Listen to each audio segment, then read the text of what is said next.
भारत माता की, भारत माता की, भारत माता की। गुड। जम्मू कश्मीर के लेफ्टिनेंट गवर्नर श्री मनोज जी सिन्हा, जम्मू कश्मीर के मुख्यमंत्री जनाब अमर अब्दुल्ला साहब, chief of army staff general Upendra Dwivedi, GOC-in-C northern command lieutenant general Prateek Sharma, GOC-15 corps lieutenant general Prashant Srivastava और हमारी आर्म्ड फोर्सेस के सारे ऑफिसर्स और मेरे बहादुर जवानों, सबसे पहले आतंकवाद और आतंकवादियों से लड़ते हुए हमारे जिन बहादुर जवानों ने अपनी शहादत दी है, उनकी शहादत को मैं नमन करता हूं, उनकी मैं स्मृति को नमन करता हूं।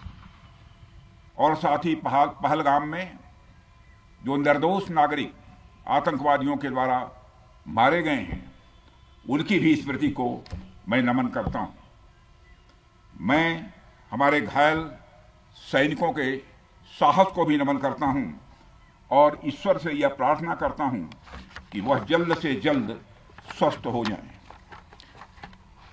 मेरे दोस्तों, इन विषम परिस्थिति में आप सबके बीच आज आकर मैं स्वयं को बहुत ही गौरवान्वित महसूस कर रहा हूं। हमारे प्रधानमंत्री माननीय नरेंद्र मोदी जी के कुशल नेतृत्व और मार्गदर्शन में ऑपरेशन सिंदूर के दौरान आपने जो कुछ भी किया है, उस पर पूरे देश को गर्व की अनुभूति हो रही है। मैं अभी भले ही आपका रक्षा मंत्री हूं, लेकिन उससे पहले तो मैं भारत का एक नागरिक हूं। रक्षा मंत्री के साथ साथ मैं आज भारत के नागरिक के रूप में भी आप सबके प्रति आभार व्यक्त करने के लिए यहां मौजूद हूं।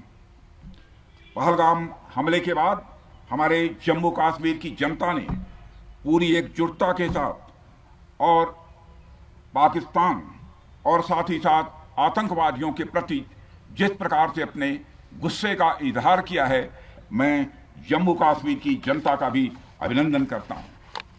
मेरे साथियों, आपकी उस ऊर्जा को महसूस करने आया हूं जिसने दुश्मनों को नष्ट नाबूद कर दिया है।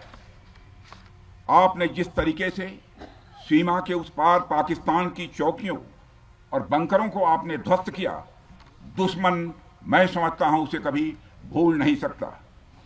आपने देखा होगा कि आमतौर पर लोग जोश में होश खो देते हैं, लेकिन आपने जोश भी रखा, होश भी रखा और सूझबूझ के साथ दुश्मनों के ठिकानों को आपने बर्बाद किया है।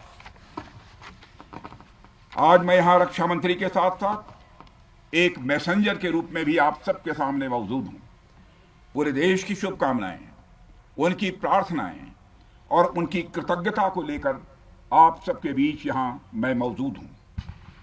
एक तरह से आप समझिए कि मैं एक डाकिया बनकर आपके बीच आया हूं और देशवासियों का संदेश लाया हूं। संदेश यह है कि हमें हमारी सेनाओं पर गर्व है। साथियों, ऑपरेशन सिंदूर सिर्फ एक ऑपरेशन का नाम भर नहीं है, बल्कि यह एक हमारी प्रतिबद्धता है, यह हमारा एक कमिटमेंट है। एक ऐसी प्रतिबद्धता जिसमें भारत ने दिखा दिया कि हम सिर्फ डिफेंस नहीं करते हैं, जब वक्त आता है तो हम कठोर निर्णय भी लेते हैं और कठोर कार्रवाई भी करते हैं। यह ऑपरेशन उस एक एक जवान की आंखों में देखा गया सपना था कि हर आतंकी ठिकाना, चाहे वह घाटियों में छुपा हो या बंकरों में दबा हो, हम वहां पहुंचेंगे और दुश्मन की छाती चीर कर हम उन आतंकी ठिकानों को खत्म करके ही हम वापस लौटेंगे। मेरे साथियों, ऑपरेशन सिंदूर आतंकवाद के खिलाफ भारत द्वारा चलाई गई अब तक के इतिहास की मैं मानता हूं यह सबसे बड़ी कार्रवाई है। 35-40 वर्षों से भारत सरहद पार से चलाए जा रही आतंकवाद का सामना कर रहा है। आज भारत ने पूरी दुनिया को यह साफ कर दिया है, यह स्पष्ट कर दिया है कि कि आतंकवाद के खिलाफ हम किसी भी हद तक जा सकते हैं। साथियों, आतंकवादियों ने पहलगाम में आतंकवादी घटना को अंजाम देकर भारत के मस्तक पर चोट पहुंचाने की कोशिश की है। भारत की सामाजिक एकता को तोड़ने का भी प्रयास किया गया है। उन्होंने भारत के माथे पर वार किया, हमने उनकी छाती पर वार किया है और छाती पर घाव किया है। पाकिस्तान के जख्मों का इलाज इसी बात में है कि वह भारत विरोधी और आतंकवादी संगठनों को पनाह देना बंद करे और अपनी जमीन का इस्तेमाल भारत के खिलाफ किसी भी सूरत में न होने दे। साथियों, आपको याद होगा कि लगभग 21 साल पहले स्वर्गीय अटल बिहारी वाजपेयी जी के सामने इसी पाकिस्तान ने इस्लामाबाद में डिक्लेरेशन किया था कि अब उनकी धरती से आतंकवाद एक्सपोर्ट नहीं किया जाएगा। मगर पाकिस्तान ने भारत को धोखा दिया है, पाकिस्तान ने भारत को छला है और आज भी वह धोखा दे रहा है। इसका खामियाजा अब उसको भारी कीमत करके भुगतना पड़ा है और यह कीमत, यदि आतंकवादी वारदातें चलती रही तो लगातार यह बढ़ने ही वाली है। हमारे प्रधानमंत्री श्री नरेंद्र मोदी जी ने दो टूक शब्दों में आतंकवाद के खिलाफ भारत की नीति को रीडिफाइन कर दिया है, इसे परिभाषित कर दिया है, जो यह कहती है कि हिंदुस्तान की सरजमी पर किया गया कोई भी आतंकी हमला एक एक्ट ऑफ वार माना जाएगा। दोनों देशों में जो अंडरस्टैंडिंग बनी है फिलहाल वह इसी बात को लेकर है कि सरहद पार से कोई बेजा हरकत अब नहीं की जाएगी। अगर की गई तो बात निकलेगी तो बहुत दूर तक जाएगी। साथ ही हमारे प्रधानमंत्री ने यह भी साफ कर दिया है, आतंक और बातचीत कदापि एक साथ नहीं चलेंगे और अगर बात होगी तो आतंकवाद पर होगी और पाक ऑक्युपाइड कश्मीर पर ही होगी। साथियों, ऑपरेशन सिंदूर की कामयाबी ने पाकिस्तान में छिपे आतंकी संगठनों और उनके आकाओं को भी यह साफ बता दिया है कि वे कहीं भी अपने आप को महफूज और सुरक्षित न समझें। अब वे हमारे बहादुर भारतीय सेनाओं के निशाने पर हैं। दुनिया जानती है हमारी सेनाओं का निशाना अचूक है और वो जब वो निशाना लगाते हैं तो गिनती करने का काम वह दुश्मनों पर छोड़ देते हैं। साथियों, आज आतंकवाद के खिलाफ भारत की प्रतिज्ञा कितनी कठोर है इसका पता इसी बात से चलता है कि हमने उनके न्यूक्लियर ब्लैकमेल की भी परवाह नहीं की है। पूरी दुनिया ने देखा है कि कैसे गैर जिम्मेदाराना तरीके से पाकिस्तान द्वारा भारत को अनेक बार एटमी धमकियां दी गई हैं।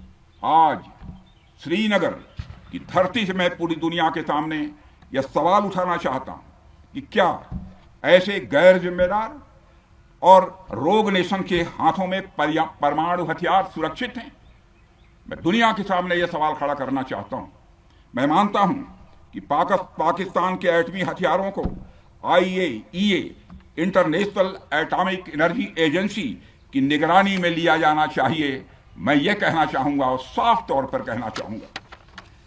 साथियों, हमारी सेनाओं हमारी सीमाओं पर अपनी मातृभूमि की रक्षा के लिए जिस तरह से आप सभी बिना रुके बिना थके दिन रात लगे रहते हैं वह अपने आप में अद्भुत है और अद्वितीय भी है। आपकी यही बातें हम सब भारतीयों के लिए मार्गदर्शक का कार्य करती हैं। यही कारण है कि मैं हमेशा आपसे मिलने के लिए उत्साहित रहता हूं ताकि आपके अंदर की ऊर्जा से हम सब भी कुछ प्रेरणा ले सकें। साथियों, आतंकियों ने पहलगाम में धर्म पूछकर हमारे निर्दोष लोगों को मारा। उसके बाद आपने जो जवाब दिया उसे पूरी दुनिया ने देखा है। उन्होंने यह नहीं सोचा कि आम नागरिकों ने उनका क्या बिगाड़ा है, उन्होंने ऐसा क्या किया है कि उन्हें मार दिया जाए। पर मैं यह कहना चाहूंगा, आतंकियों ने भारतीयों को धर्म पूछकर देखकर मारा, धर्म पूछकर मारा, तो हमने आतंकियों को उनका कर्म देखकर मारा है। उन्होंने धर्म देखकर बेगुनाहों की जान ली, यह पाकिस्तान का कर्म था। हमने कर्म देखकर उनका खात्मा किया। यह हमारा भारतीय धर्म है। एक रक्षा मंत्री के रूप में मुझे आप सबको बेहद नजदीक से वर्षों से जानने का और समझने का अवसर मिला है। मैं आपके साहस और पराक्रम को तो जानता ही हूं, साथ ही साथ पहलगाम जैसी घटना के प्रति आपके गुस्से को भी मैं अच्छी तरह जानता हूं। साथियों, मुझे पता है कि पहलगाम के बाद आपके अंदर गुस्सा था, पूरे देश के अंदर गुस्सा था। मुझे पता है कैसा महसूस होता है जब धमनियों में बह रहा रक्त बेकाबू होने लगे। और मुझे इस बात की खुशी भी है कि आपने अपने गुस्से को सही दिशा देते हुए बड़ी बहादुरी और सूझबूझ के साथ पहलगाम का बदला लिया है। रही बात पाकिस्तान की, तो उसकी बात ही क्या करूं आपसे। वह देश तो मांगते मांगते अपनी जहालत से एक ऐसी हालात में आ गया है कि उसके बारे में यह भी कहा जा सकता है कि पाकिस्तान जहां भी खड़ा होता है वहीं से मांगने वालों की लाइन प्रारंभ हो जाती है।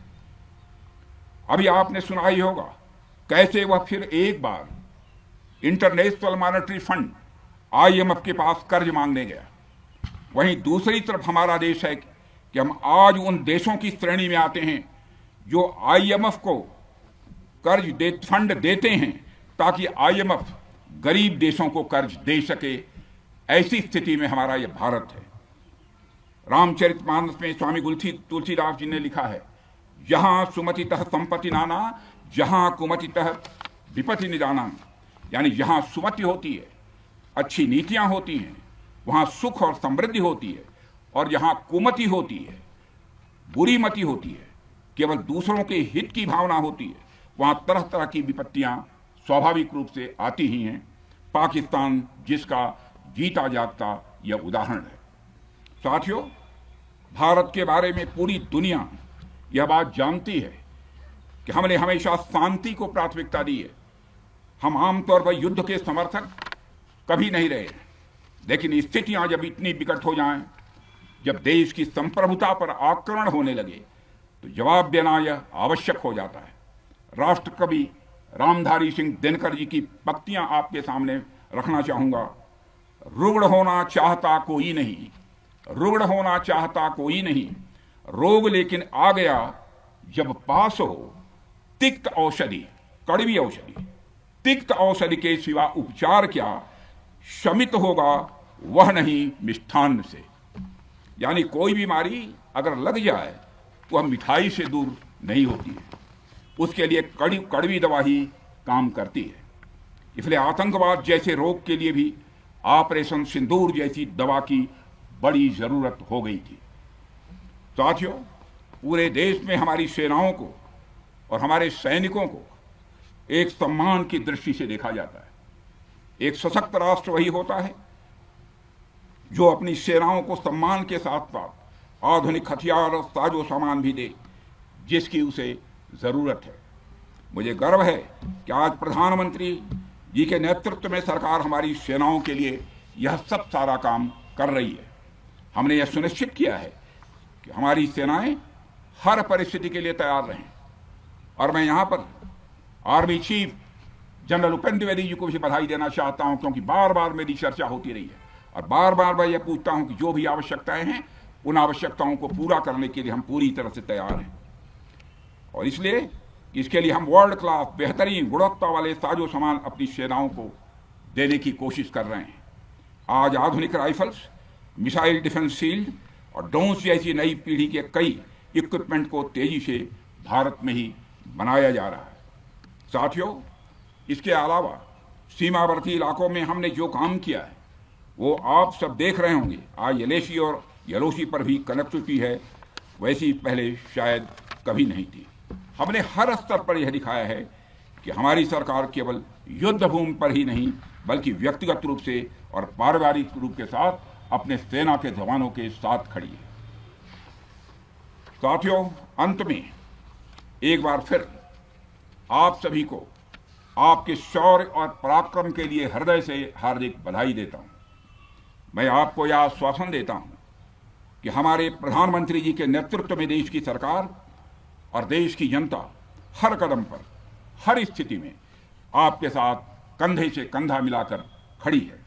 मुझे पूरा विश्वास है कि आपके सहयोग से हम इस पूरे क्षेत्र में आतंकवाद का समूल नाश करेंगे, ताकि कल को कोई भारत की संप्रभुता के खिलाफ आंख उठाने की हिमाकत न कर सके। इसी आशा और विश्वास के साथ आप सबके शौर्य और पराक्रम की सराहना करते हुए और आप सभी को अपनी हार्दिक शुभकामनाएं देते हुए अपना निवेदन समाप्त करता हूं। बोलिए जय हिंद, जय हिंद। क्या बात है।